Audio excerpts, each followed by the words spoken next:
Ok, imaginons que vous vouliez créer un jeu web en multi ou toute autre plateforme par exemple et que vous ayez besoin d'utiliser donc les WebSockets. Ok.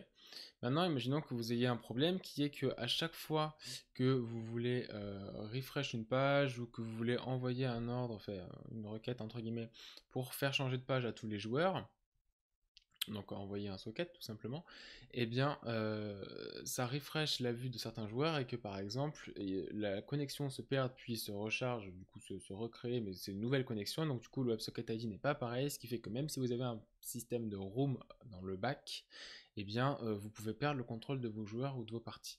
Et eh bien si c'est le cas, bienvenue, je m'appelle Maxime, installez-vous et je vais vous montrer comment rendre entre guillemets persistant une connexion avec son WebSocket ID.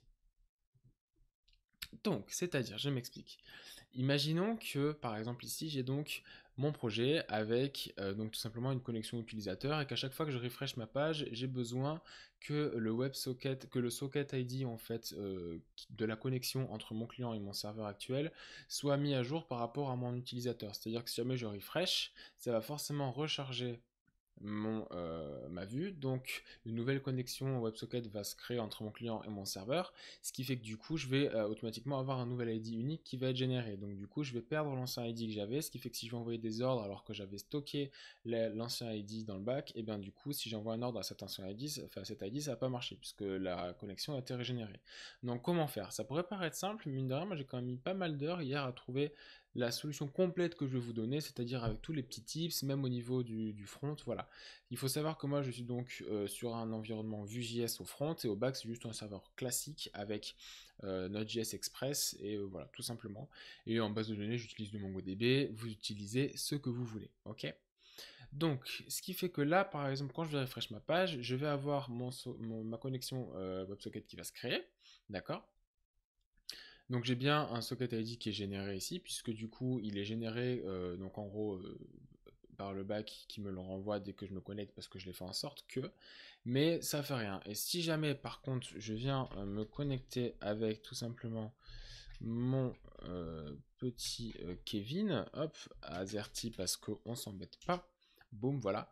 J'ai un nouveau socket ID ici, parce que moi, du coup, j'ai refresh ma page. Quand je me connecte, en fait, je refresh ma page pour mettre à jour ma base, mon local storage, etc. Fait, voilà, pour mettre à jour ma vue. Et j'ai surtout besoin, du coup, de refresh ma page, ce qui fait que du coup je vais avoir une nouvelle connexion WebSocket qui va se créer, donc l'ID va changer. Et le problème c'est que moi si jamais j'avais stocké mon ancien ID côté back et que je vais envoyer maintenant des informations, ça va pas se faire parce que du coup l'ID n'est plus le même, donc vu que la connexion a changé, ben ça marche pas, il n'y a plus personne au bout du fil. Ce qui fait que du coup j'ai besoin à chaque fois de renvoyer en fait le nouvel ID qui a été créé et pourquoi pas de le stocker pour que plus tard dans une fonction ou sur une nouvelle route du back, je puisse envoyer à plusieurs utilisateurs, par exemple d'une même partie de jeu par exemple, et bien une information via les WebSockets et que du coup je puisse récupérer leur WebSocket ID à chacun et de telle sorte à pouvoir le renvoyer. Comment est-ce que je fais ça? C'est pas compliqué. Donc là on peut voir que peu importe si je passe sur une autre page, par exemple, voilà, ça me recharge et que j'ai toujours un nouveau socket ID. Ok.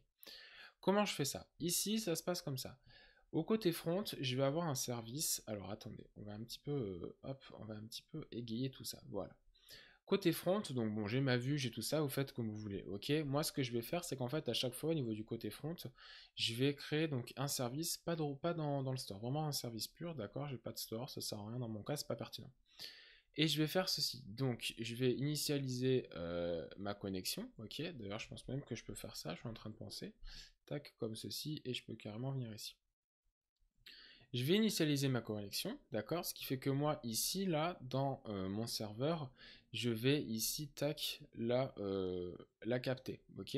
Hop, pardon. Je vais la capter ici. Ce qui fait que du coup, dès que je vais avoir une connexion, donc un refreshment de page ici, je vais avoir ma connexion. Je vais console.log mon user avec mon socket ID qui vient d'être généré, donc puisque j'ai une nouvelle connexion WebSocket. Et donc je console bien donc AAH et ici on voit bien que j'ai bien eu AAH, ok. Et là dans mon user j'ai bien AAH, nickel. Et pareil dans ma base de données MongoDB ici on voit bien que ça a été refresh, j'ai bien AAH. Ce qui fait que du coup ici dès que je me connecte je vais dire ok il y a un loulou qui s'est connecté, j'ai une nouvelle connexion qui s'est créée avec un utilisateur. Je vais lui renvoyer une information, n'importe laquelle, juste un ordre de cet ID par exemple. Donc lui il va le recevoir parce qu'il l'écoute non-stop aussi.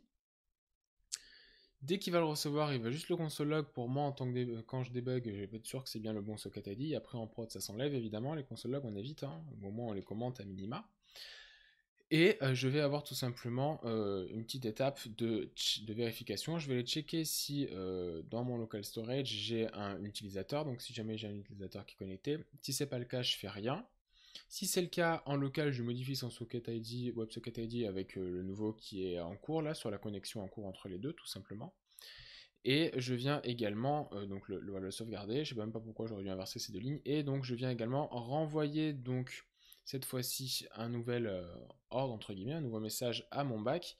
Donc j'émets en fait simplement j'émets un message, j'émets une information, un envoi de données, avec en plus de ça lié à ce petit message, une data tout simplement qui va être l'email de mon joueur connecté, ok.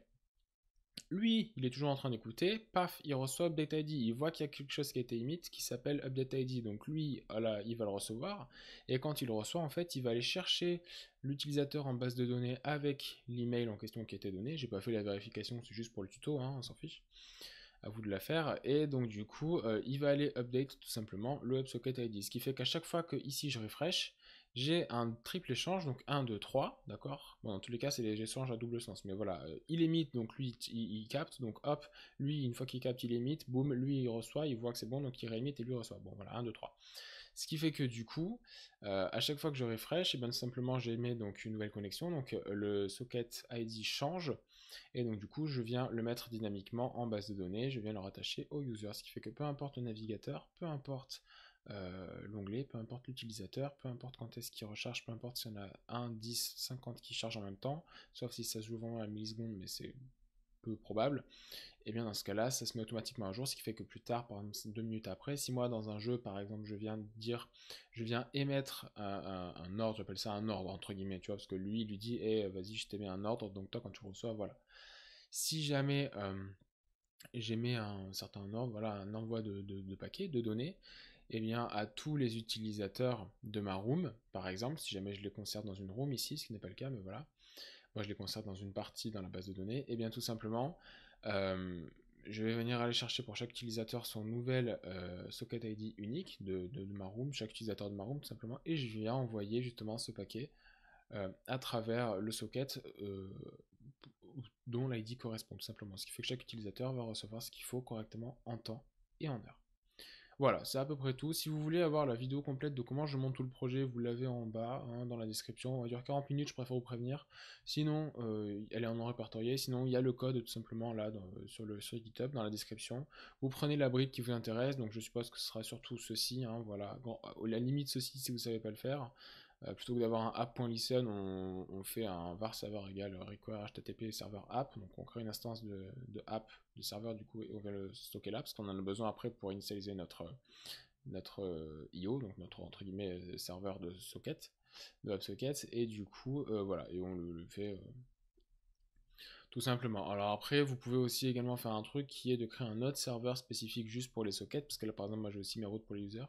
Mais ce qui est pratique, c'est que moi je m'en sers justement de ces sockets aussi sur mes routes. C'est ce qui est pratique parce qu'en fait, ce petit bout de texte là me permet de récupérer cette instance de IO, donc cette instance de serveur de IO, donc de mon WebSocket, partout sur n'importe quelle route. Ce qui est plutôt pratique. Du coup, j'ai pas besoin de à chaque fois importer, blablabla, faire var égale IO, blablabla. Bah. Bref, voilà, ce qui est plutôt pratique du coup. Tout simplement. J'espère que ça vous aura été utile. J'espère avoir été assez concis, qu'on m'a bien entendu. Sinon, désolé pour la qualité du micro. Et puis écoutez, si vous avez des petites questions, d'autres petits trucs sur lesquels vous bloquez, avec du jus principalement, hein, écoutez, bah, mettez-moi tout ça dans les commentaires. L'espace est fait pour ça. Et puis moi, je vous retrouve peut-être bientôt, peut-être pas bientôt, j'en sais rien. Dès que j'aurai un nouveau problème sur lequel j'aurai penché pendant plusieurs heures. Et puis voilà. Salut, salutations, des bisous, bonne soirée, bonne journée. Et puis à la prochaine. Ciao, ciao!